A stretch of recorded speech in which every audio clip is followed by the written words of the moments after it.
Здравейте, това е второто видео от редицата видеа по тема C++ програмиране или C++. Днескашната ни тема са така наречените или така наречената променлива. И това е според мен най-важното нещо в езика C++.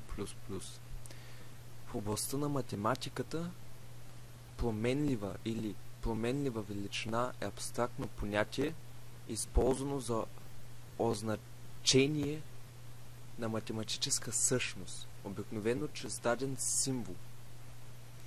Какво означава това? Явно ви е познато. Използваме в математиката X, Y и Z за неизвестни числа, алфа, бета, гама за ъгли, F за функция, някои други букви, Х, например, за константи и така нататък. В програмирането е нещо подобно. Но две важни неща са важни в програмирането. Декларацията на променлива и инициализиране или на променливата. Тук с RAM ще ви го обясня след малко. Сега ще ви покажа как се декларира една променлива. За да декларираме една променлива, трябва да дадем типа на променливата и да й дадем име. Аз искам да ви покажа тези основните видове. Има още 10 други, но първо int са цели числа, double са числа с запитайка, с двойна точност, bool са има 0 и 1, включено и изключено. Не знам как да го нарека. Char или характер е винаги една буква, един символ. String е дълга лента. Ще ви стане ясно по-късно. Тази информация за момента не е толкова важна. Динамик е динамично, значи се променя. Важно става по-късно при buffer overflow. Ако променливата е 16 бита, обаче ние използваме повече, стека в процесора бива пренаписан и това нещо го използват хакери. Или имаше един случай, когато една сувалка заради такъв buffer overflow стана нещо там, мисля, че падна. Но така, задаваме на компютъра int.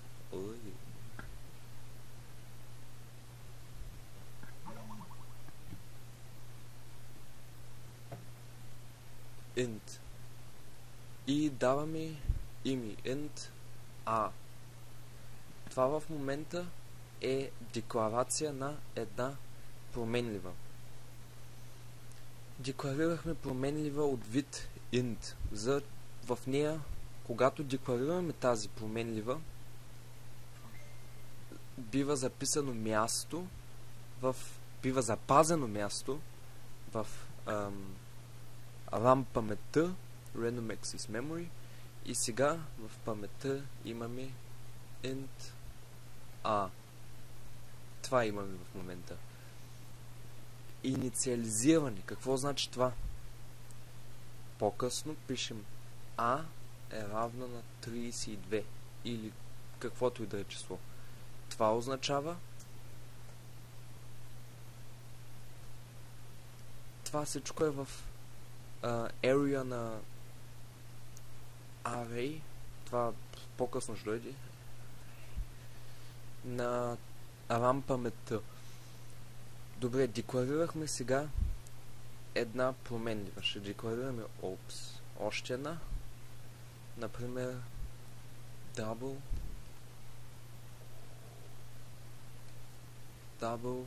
име y и по-късно инициализираме y е равно на 4 или 3,14. Важно. В C++ няма запетайки. Именно те се използват за нещо друго. Типично английски начин за писане на числа с запетайка. Когато пишем число с запетайка, след запетайката числата биват отрязани. Важно, винаги точка вместо запетайка. Добре, сега какво направихме? Double y равна 3,14.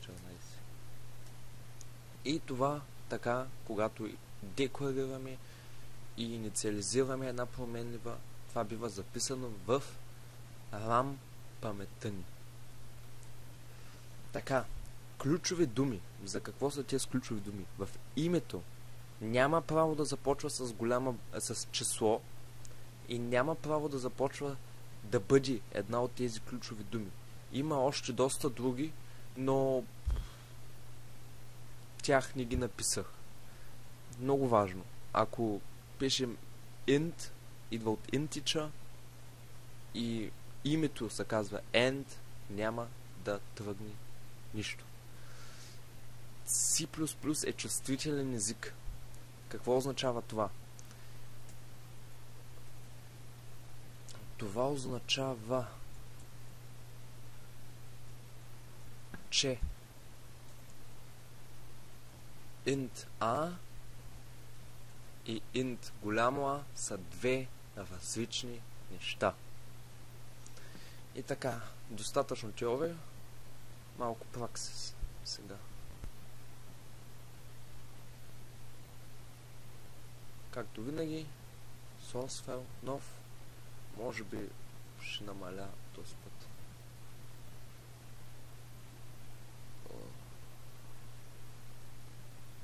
Така. Както винаги най-баналната ми структура. Include.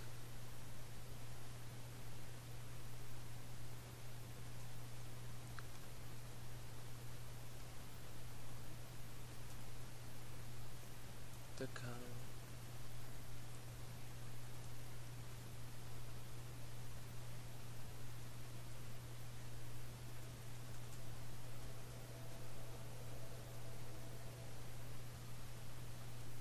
И сега, какво научихме?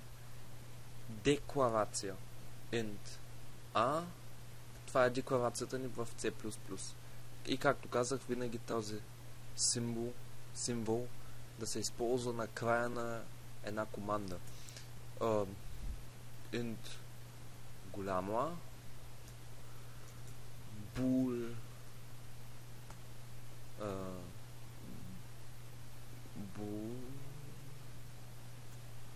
това е възможно с space. Какво друго казахме? Char.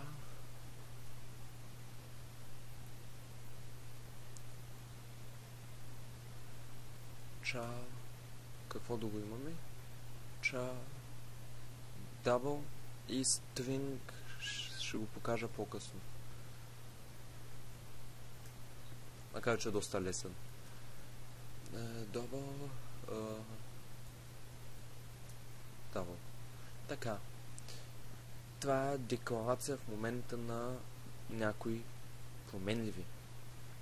Тук, защо да правим? Декларираме два пъти. Щом е от един и същ тип на променлива, може да направим така, запетайка А. И сега тук задавам тук инициализираме точно, че А е равно на 23, голямо А е равно на 16,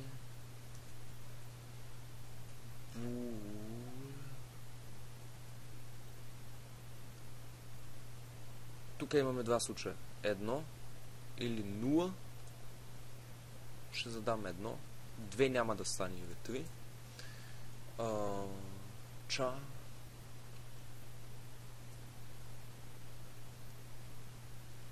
един символ винаги чрез тези странни запитайки, символ D, например, и до 4 цяло. Добре. Знаем си оператор cout, с който изкарваме нещо на конзолата. Какво ще изкараме първо? A и end line. Копирам.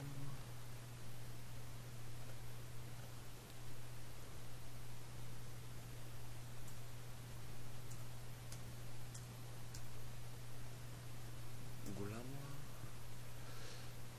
Имаме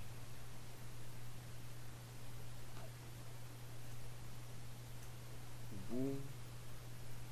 Какво да имаме? CH.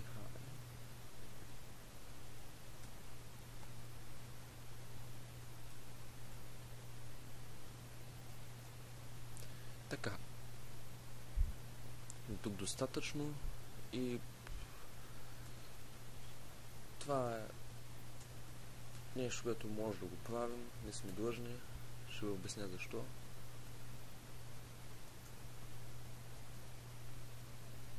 Най-добре да го правим. Така, сега compile and run. Записваме го на second или както се казва променлива на английски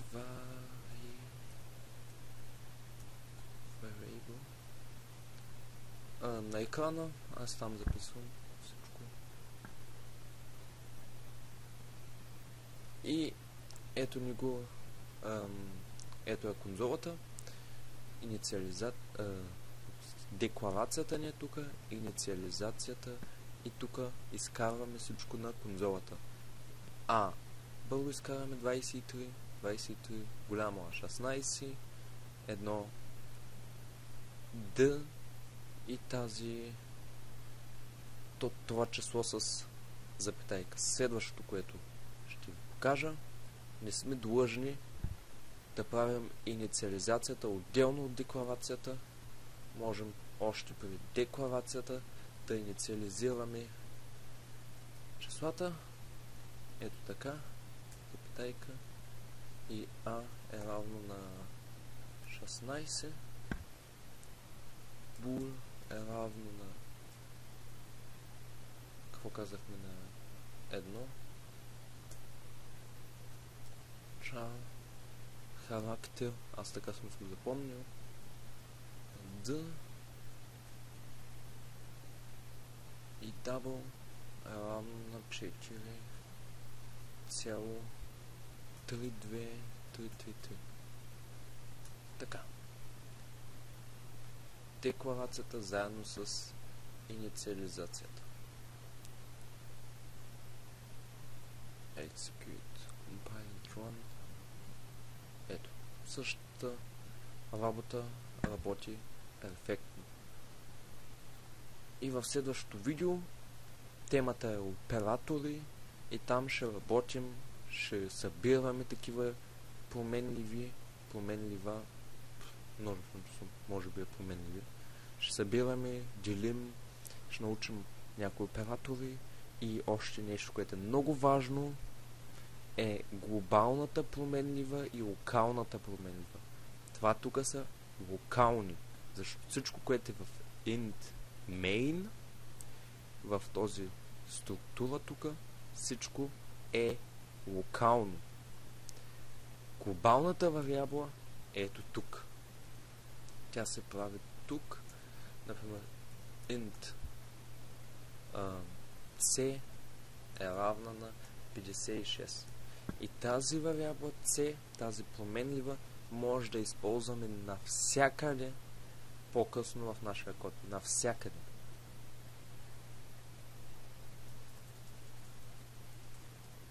Глобални вариабли са тук, преди този int main.